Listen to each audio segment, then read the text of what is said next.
Hi, everybody. I'm Julie Wiskirchen from the authors team, and welcome to another Authors at Google event. Today, we're excited to welcome the authors of Hometown Santa Monica. Left to right, we have Jenn Garbee. And Jenn is a true Renaissance woman with a philosophy degree, a background in fine arts management, an MBA, a cookie business, a diploma in patisserie arts, and a food writing career.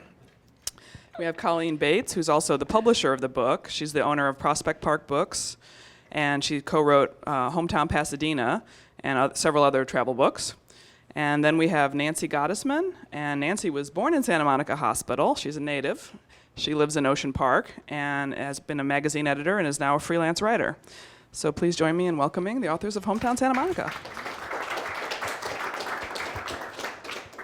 Thanks. It's fun to be here. You guys all have the book, so I won't wave it around. I'll tell you how this all started. I'm a long-time book editor, writer, freelance writer, et cetera, and I got fed up with, I'd written a couple of books for big New York publishers and had some disheartening experiences, and it inspired me to start my own publishing company. And I came out in 2006 with a book called Hometown Pasadena that was written by me and 4 of my friends. It was basically friends I'd known for a long time. We were all writers. We'd all lived there for a long time. And I wanted to do something that, one of my pet peeves in travel journalism and journalism in general is when out-of-towners, we won't name, we'll say a guidebook line that starts with the letter F, brings in a writer. They send them to, okay, we're going to do a book on Portland, and they send somebody who lives in New York in to, do a crash course on Portland and then write a book on it. Well, they don't really understand that. And there's another pet peeve when LA Times would bring in all their top editors from New York or Chicago. So I'm a 6th generation Southern Californian. I think community really matters here, and I think you have to know what you're talking about. And so we did publish Hometown Pasadena 2 years ago, and it was a new kind of guidebook with a lot of profiles of people who live in the community, really cool, interesting people. Things you don't normally see in guidebooks that were really designed for locals who live there. Who are the nonprofits, and where are the hidden parks that nobody knows about, and that kind of thing. And it proved very successful, much more than I'd ever hoped. So it inspired to continue. And so a year later, I went to my West Side friends to put together a team to write Hometown Santa Monica. And we are all old friends. Nancy and I go back to, she was my editor at Shape magazine, but we go back even further, LA Style. And Jenn and I weren't old friends, but she's friends with an old friend of mine, and that's how we found each other. So I put together a team of everybody who all the 4 writers all lived here a long time, and really know this place. So that's where this came from. And just coming out today, it just arrived this morning, is Hometown Santa Barbara. It's the last, I'm calling this a trilogy of the three great community, cities of Southern California, small-sized cities. And so Santa Barbara's just coming out, and that also was a team of people who all have lived in Santa Barbara for a long time. Not me, because I don't live there. So that's how it started. So I have this small regional publishing company with local writers, and we're out to really reflect our communities. So first of all, we wanted to know how many of you is anybody here from Santa Monica? Anybody a local, born and raised? One? No? Nobody? Oh, good. Because we're going to help you get to become like locals. If you read this book, you will become more of a local. You'll get to know things that you might not have known. They're not just the history, but the things the locals know that, everything from where to eat to, the beach to go to that others don't know about. And so we have a little quiz we came up with that will help you become a better hometown Santa Monican. How many people live in Santa Monica? Okay, good. Okay. And you all work here, so you're all here. And I think you're all here a lot, probably. Nancy, you want to start? Sure. Oh, and we don't have since your employer already gave you a book, we can't give you our prize, which would be a book. But so we'll have we have no prize. You'll have our honor and respect. All right, this is a restaurant question. and I don't know how many of you have kids, but anyways, which of the following child-friendly Mexican restaurants boasts its own tortilla maker on site and inside in the dining room? A, this is multiple choice, La Reyes, which is on Pico. B, Paco's Tacos. C, Tacos Por Favor. D, La Cabana.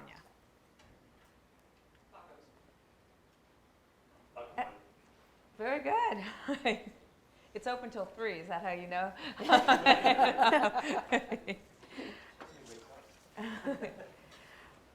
All right, this is a, how many of you have ridden the bike or walked the bike path? Ah, good. Well, you know you're not supposed to walk it. But we do. And so, how long is the bike path one way from Temescal Canyon to the South Bay? A, 44 miles, B, 15 miles, C, 22 miles, D, 31 miles. Anybody know how many miles it is? 44, 15, 22, or 31? 22. Has anybody ridden it the whole way? I haven't either, just in sections. From Temescal Canyon to the Venice Pier, it's 8.5 miles. If you go, but if you go all the way to the South Bay, it's 22 miles. And there are people who do a 44-mile round trip on weekends. Yeah. Okay, Jen? All right. So this is for skate rats. In which park would you find the Cove, 20,000 feet of concrete bowls, stairs, and rails for skateboarders? A, Memorial Park. B, Reed Park. C, Jocelyn Park. Or D, Rustic Canyon. We don't have any skaters in the room? Want to be skaters? No time to skate. No, it's Memorial Park on Olympic Boulevard. So when you go buy a skateboard, now you know where to go. And that is one of the hidden parks. I mean, you hardly know it's Yeah, there. it's a great no one ever gets. spot. Oh, 4, where is the original Muscle Beach? And there's only 2 choices here, Santa Monica near the pier or Venice near the paddle tennis courts. Yeah. Yeah, it's just south of the pier, and here's the little spiel on that. Today at the original Muscle Beach, you can test your strength and agility on the swinging rings, climbing ropes, parallel bars, chin-up bars, and balance beams. Last year, I saw Larry David doing the rings. And I guess and in the 30s and 50s, you would see stars like Jack LaLanne and Steve Reeves. And Muscle Beach is now, down at Muscle Beach, in the 70s and 80s, there was Arnold and Franco Colombo and Lou Ferrigno down there. And so, anyways, thank you. There were a lot of writers, and we have a chapter in the book on Santa Monica's literary history, which is pretty rich. I would recommend reading that chapter. There were a number of writers of note who either lived in Santa Monica or environs, or who worked here, wrote here. Which local writer said, "A man only learns in 2 ways, one by reading and the other by association with smarter people"? These were all local authors. Was it Christopher Isherwood, Will Rogers, Carolyn C., or Aldous Huxley? Anybody sound? Yes, it's Will Rogers. That's Yeah, right. I figure, yeah. And he, of course, he's best known because for living here because there's still Will Rogers State Park, which hopefully if you have not been to on the edge of the Pacific Palisades, you should go to and do one of the easiest and most rewarding hikes around here is Will Rogers. All right, so in which book is the city of Santa Monica depicted as the Bay City? Making History by Carolyn C., Gravity's Rainbow by Thomas Pynchon, Devil in a Blue Dress by Walter Mosley, and Farewell, My Lovely by Raymond Chandler. Anybody know this one? No. Throw out some guesses. Farewell, My Lovely. Raymond Chandler. Raymond Chandler. And you would be You'd be correct. right, sir. Bing, bing, bing, yes. So here's it, and I'm sorry I'm reading this, but I don't have the book memorized of Farewell, My Lovely. But so it's a 1940 novel, and the chief of police describes the Bay City as, "Our city is small but very, very clean. I look out of my western windows and I see the Pacific Ocean. Nothing cleaner than that, is there?" And the detective replies, he didn't mention the 2 gambling ships that were hull down on the brass waves just outside the 3-mile limit. which. Yeah, that's a story that's in the book, and that is in the history chapter, Santa Monica's historic chapter, that there was a gambling ship. Some of you may have heard this, but there was a huge dispute, and it's quite a funny story. And basically a mobster. This is where Vegas learned all their tricks. They had a gambling ship set off on what they said was just outside international waters of Santa Monica Bay, and this guy who ran it was the first person to come up with the idea of free. You give people free booze, free transportation, they'll come gamble, and he did that, and it became hugely popular. And then the feds kept trying to shut it down. It became a big battle because it became a definition of, is Santa Monica Bay a bay or a bite? Because it had to do with how you define the international waters. And anyway, there's a very amusing story about this long-time battle that ended up with, of course, the feds winning, as they always do. So I recommend that one. Okay, I don't know if this will resonate, but which church has been on its site the longest in Santa Monica? A, the First United Methodist Church. B, St. Augustine by the Sea. C, St. Monica's Catholic Church. D, the church in Ocean Park. Does anyone observe here? Yeah. Okay. We came up with that one for a different audience. Yeah. B, it's St. Augustine, St. Augustine's by the Sea, which is an Episcopalian church, and it goes back to 1875. It's on 4th Street, just south of Wilshire. Okay, this also predates a lot of people here, but the show Baywatch, seen around the world, and which Baywatch star was an actual lifeguard at Will Rogers State Beach? The 4 people I'm going to say were all Baywatch actors. David Hasselhoff, Chris Fiore, Pamela Anderson, or Michael Newman? Anybody know the answer to this? No. Michael Newman, who was the character Noomy, well, his nickname is Noomy in real life. He grew up with Marjorie Schwartz, one of our authors who couldn't be here today. He swam for Pali High and was an LA County lifeguard and a firefighter. And when they were developing the show, the producer asked him to play a lifeguard just in the little teaser presentation they made to pitch the show. He wasn't an actor, and they didn't, there was no intention. But he was so good that they landed up casting him, and he became an international star. I guess he's huge in Germany. So and he's now back to being a firefighter and lives in the Palisades, and he's back to being Noomy. All right, so this is a food question. How many Italian restaurants are there in the 1 square mile area in Brentwood? And I'm not going to give you numbers because it's a little too. Does anyone ever go to Brentwood to the Italians? Yes? Sometimes. There's some good stuff over there. I haven't walked enough of the square mile to have any clue. Yeah, exactly. It's just basically that strip off of San Vicente and heading down a little bit south. Anyone? No guesses? All right, it's 22, actually. Which has to be some kind of record for just Italian trattorias. Exactly. And Maureen Vincente was basically one of the first ones. Maureen Vincente, which is a nice splurge. Some people call it Little Tuscany there. Nobody knows why, but just all these Italian chefs landed up opening, in many cases, next door to each other. So they're all. It's like an upscale Little Italy, but just restaurants. Some are better than others. Maureen Vincente, as Maureen's husband, there was a really well-known Italian in downtown LA, and he died when they were just leaving downtown, and they had already decided to open in Brentwood. There weren't any other Italians down there, and so they had already started this restaurant concept, and it kind of became the mothership of the Italians. And she said these other restaurants, and most of them were Italian natives or one generation removed, they just started moving in on the same strip. And at first she was really irritated because she thought it was going to be competition. And now there's so many, it's like they just all congregated. It's a destination, people go there to eat. And Vincente is the high end. It is, it's very expensive. But there's a number of inexpensive, or modestly priced, like Pizzicato is really good. There's a lot of them. And so several of them are very good. Yeah, absolutely. All right, this is another how many, count the jelly beans. How many art galleries are there in the Santa Monica area? 30, 50, 70, or 100? Keeping in mind You it's a keep small answering. city. Yeah. It's 70. Bergamot Station has 30 of them, and the rest, I guess, are scattered all over. So 70, whoever got that.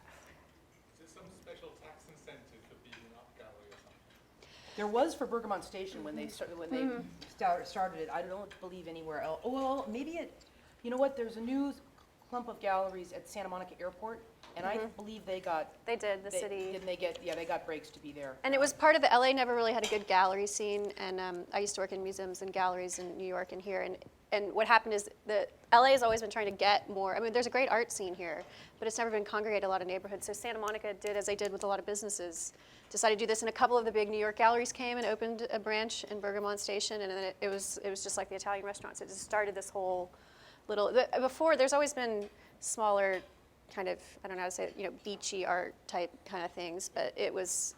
In order to get some serious art in here, they had to bring in dealers from elsewhere, basically. And it's been very successful. Yeah.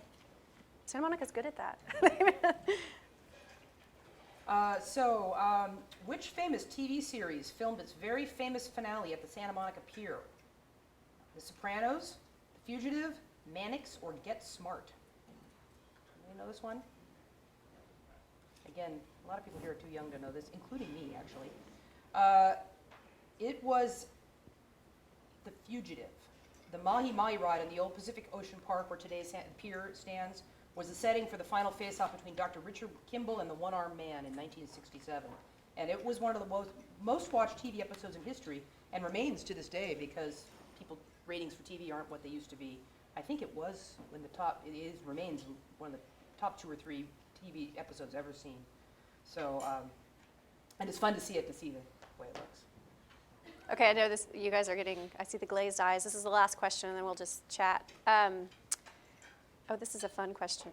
In 1976, does anyone know what led Cat Stevens to embrace Islam in the 70s? It has to do with around here. No? Probably Okay. not. Did he have a drowning experience or something? Yes, exactly. A near-death swimming experience Very in Malibu, good. and decided that after that he was going to give his life over to God, and was partying it up in Malibu, and that was that. So it was the end of a singing career. Yeah. So, really, I mean, we did that was just sort of a lark. But if there's anything, what we did in this book is everybody wrote what they knew, and also went around and learned what they didn't know, and everything from best places to drink to walks to take, architectural tours, you name it. What are you guys interested in? Anybody have any questions about things you wish you knew more about, or things you want to explore? Places you looking for a certain kind of place to eat or drink, or What are your favorite restaurants? Oh, that's a hard. Well, I wrote a lot of the foods. I write for the Los Angeles Times, and wrote a lot of the food and also the art. And it was part of that. We lived here for almost 10 years. My husband and I have, and there's so many places you get caught in your little neighborhood and you don't go anywhere else. And there's so many great places in Santa Monica, some of which are very pricey, so I don't go very often. But one of my favorite newer places is Rustic Canyon on Wilshire. Has anybody ever been down there? Yeah, it's great. Josh, the owner, he actually grew up in Rustic Canyon, and he wanted to create, I think Santa Monica, one of the things that happens in a lot of LA, and it's just modern times, if you get a lot of really high-end restaurants and a lot of less expensive, but the neighborhood bistro has been dying out, and he really wanted to create that. So he actually it's on Wilshire between 11th and 12th, and it was a Chinese restaurant that he didn't have a big budget. So you can kind of, if you've ever been to the restaurant it was before, you can still tell it was that atmosphere. But he brought in a great chef and a pastry chef from San Francisco that he's actually now marrying in a few months. And they used to have this great little, but I like those kind of places, but it's ever changing. Like last week he just said they were doing this great lunch. But now they stopped the lunch because they're going to open a little bakery next door, and they started this really great Saturday breakfast where you could go, and it was very French cafe style, and she would get up at 3 a.m. and make these amazing butter croissants, and it was crazy. It was so great. You felt like you're in this little neighborhood cafe, and everyone talks to everyone, which doesn't always happen in LA.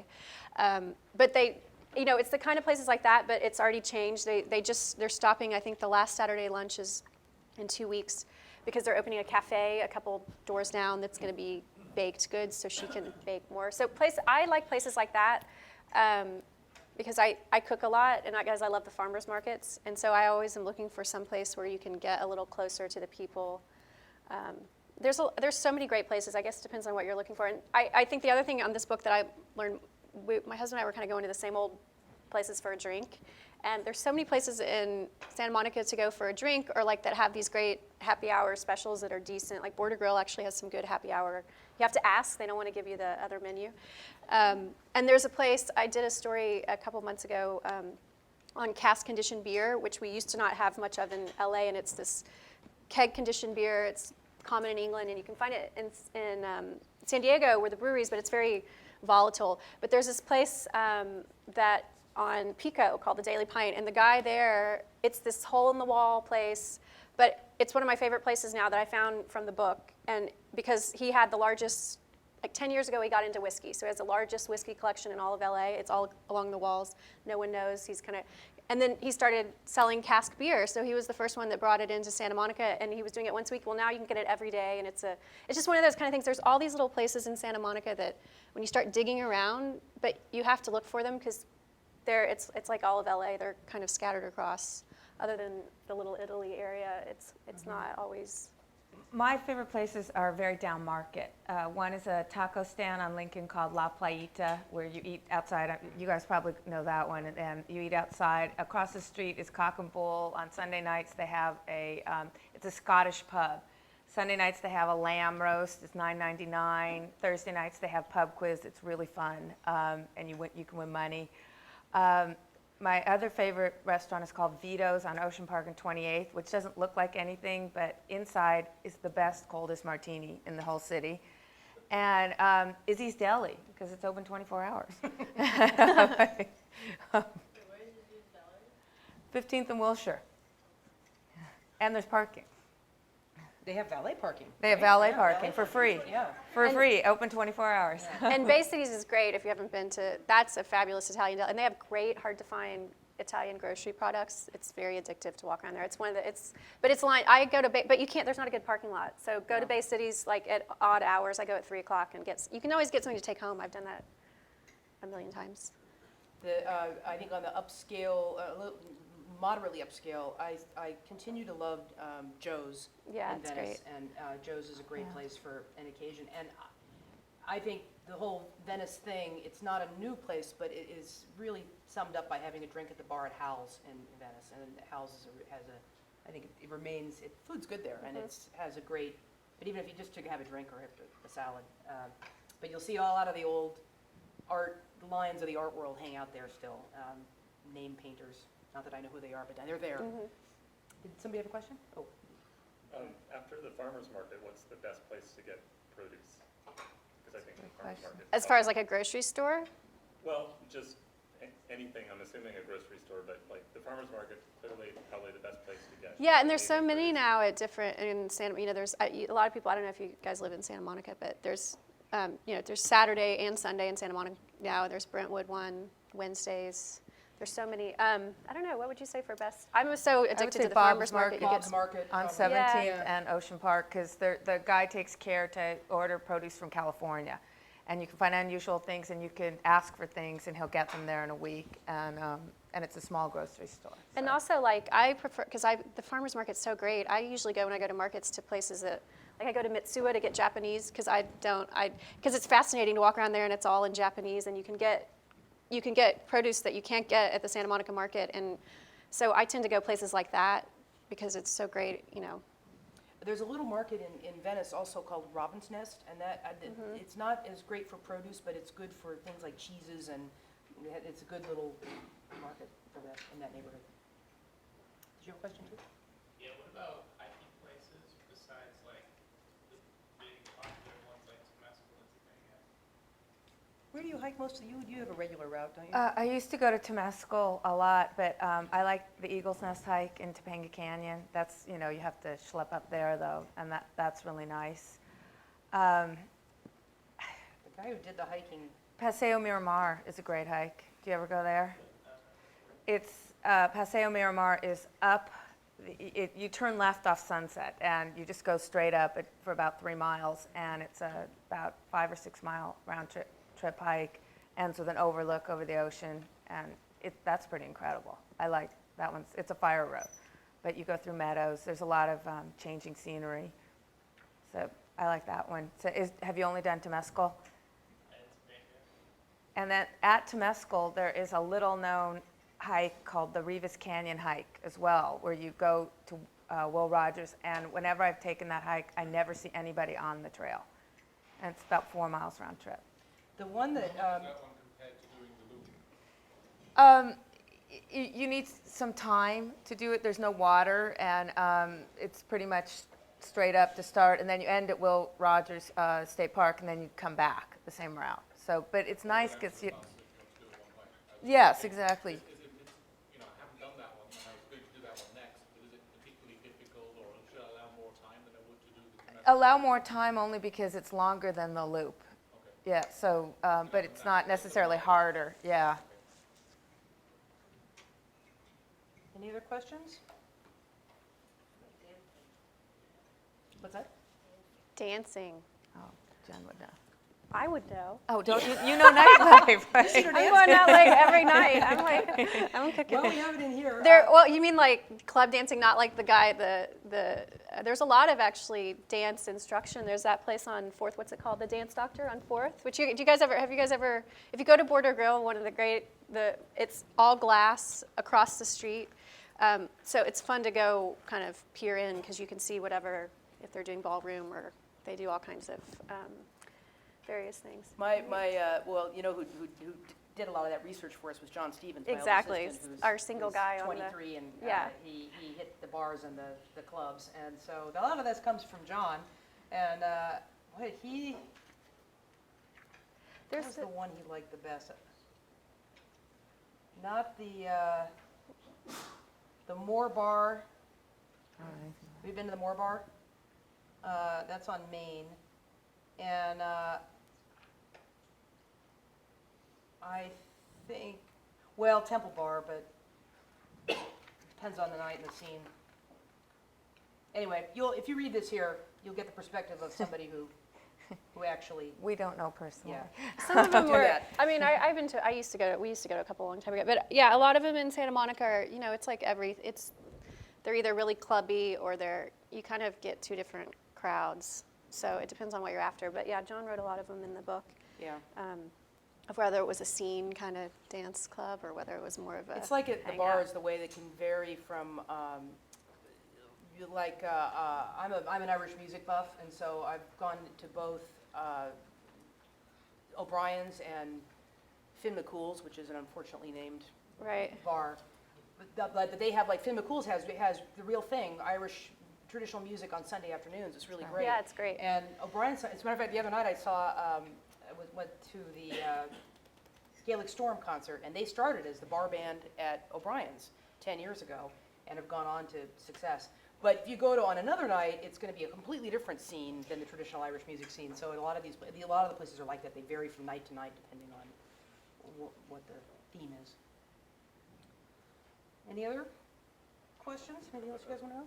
A publisher question? Sure. So, so you said that you have 3 of the hometown series. So what did you learn from the first one that you applied to this one, and then what from this one did you apply to the Santa Barbara?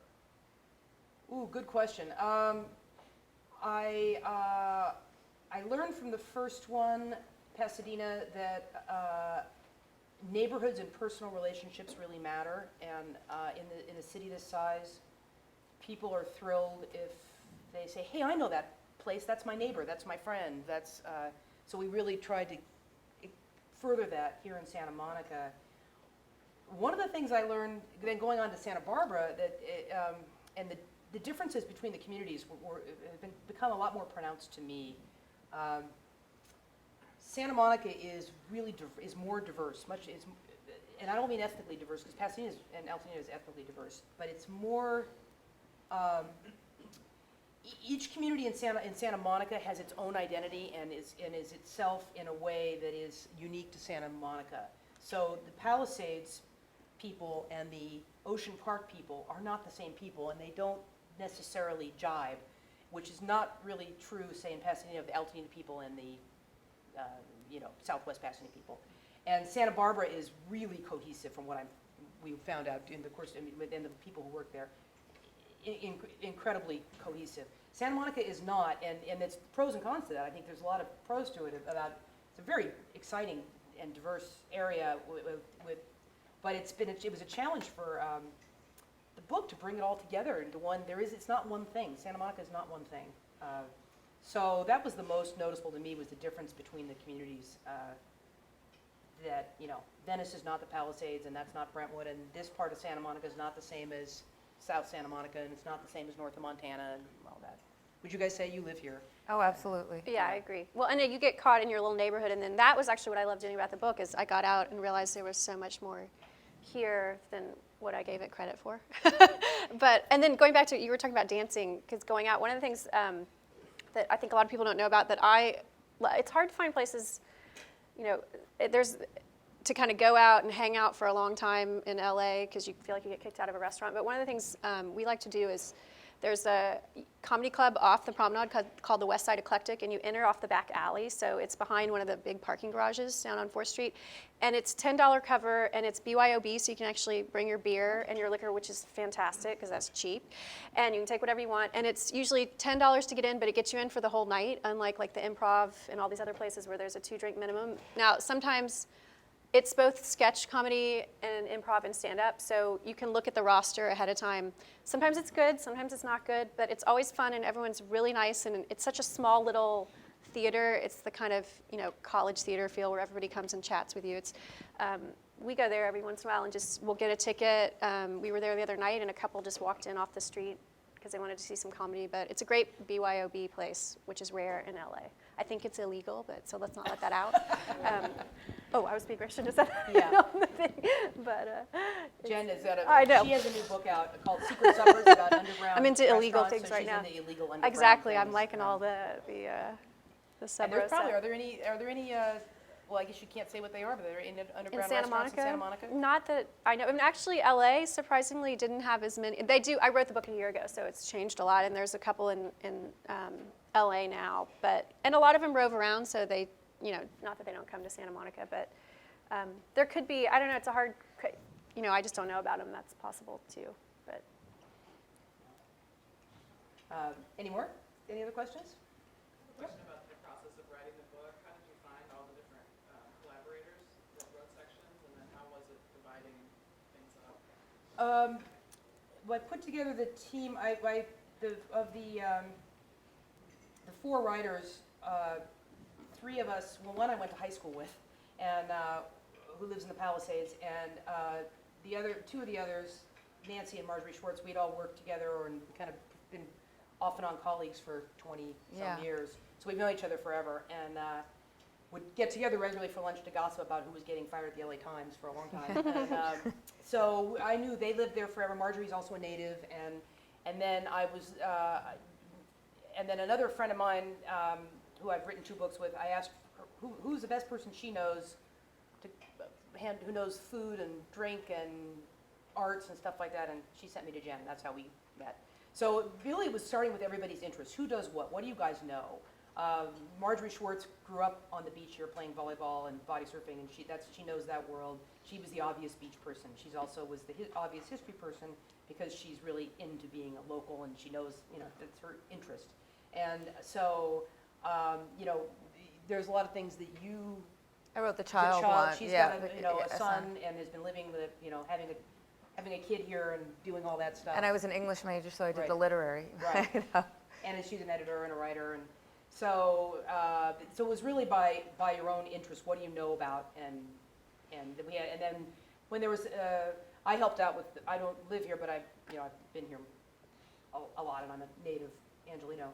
So I also write about restaurants, so I did a lot I filled in whatever Jenn didn't know, and Nancy, whatever they didn't know, I would help out with. I write about restaurants for Westways magazine, and I used to be the LA style restaurant person. So so that was basically, and then I got my my assistant at the time to help out, as we said, with hitting some of the clubs and bars, and he did some of the hikes too, because he was a big hiker, and so that was how we did it. It's kind of put together a team. What do you guys? What do you really care about? And just do it by what you care about, what you're interested in.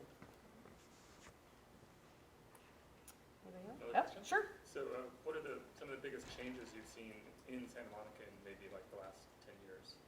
All of 10 you years. people coming in, that's what it, no. Traffic. We're not going that, see, I live here, so it's great, unless I have to go to dinner. Exactly. If I have to leave Santa Condo Monica. complexes. A lot of condo complexes. I mean, the mall, when that was open, before that was sort of a pretty gritty little mall down there. It had a Newberry's and a JCPenney. I mean, I used to go there with my grandmother, and that changed everything too, because people, all of a sudden, Santa Monica became a destination rather than someplace just only people who lived here went to. So, and the condo complexes, and tearing down nice old things.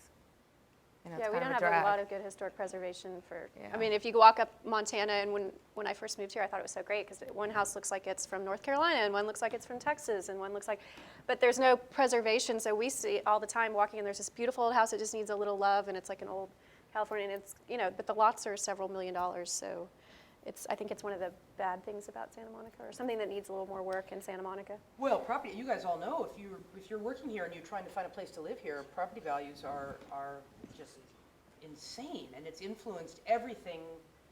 It's influenced everything in this, certainly everything in the book. It influenced the price at restaurants, because because the rent they have to pay. Right. And but there is a dichotomy, because if some of you have been lucky enough to get a rent-controlled apartment, Santa Monica is one of the last places that still has. They have very few. I doubt any of you. Do any of you have Anybody- rent-controlled can you- apartment? You do? Yeah. No, Oh, they're okay. not All right. And let me tell you, you're going to die there, because you don't give it up when you get it. Marjorie Schwartz, she's been in the same rent-control apartment. She's been talking about moving for 25 years, but she can't leave. She's got, she's on 6th of Montana, and with rent-controlled apartments. So you stay when you get that. I think also the job base. Santa Monica was not a place to work; it was a place to live. Now it's a place to work. We were talking before about, we both live in the east side. The traffic patterns have completely changed. It used to be everybody went to downtown and came home to Santa Monica, and now there's a lot of people who live in the lofts downtown who come to work in Santa Monica. The whole traffic patterns. That's have why we have a changed. traffic bill on Yeah. our ballot. Right. Measure T. Because of all these, this is a very modest building, but you look at those huge ones down on, like at Cloverfield and Pico and all the big office parks, and that's all within And the all last. the hotels. A lot of people work at the hotels.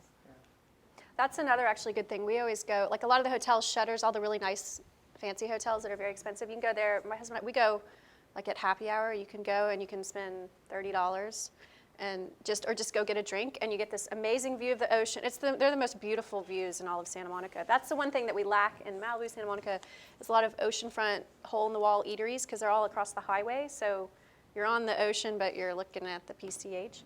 So, but the big hotels have they're just gorgeous, and you can always find a place to park on the street, and we just go in and get a glass of wine or something to eat. It's the best view around. Shutters has a great, because you're right there on the boardwalk walking across where everyone's on the beachfront. Do they actually have happy hour, like discounts? They did. They used to. Well, they do all the time, because they're trying to. A lot of them are opening these new restaurants, and so they're trying to get people in, and they have this kind of bizarre dichotomy going on right now. So you just have to go online and look for it. And the CVB here is really great.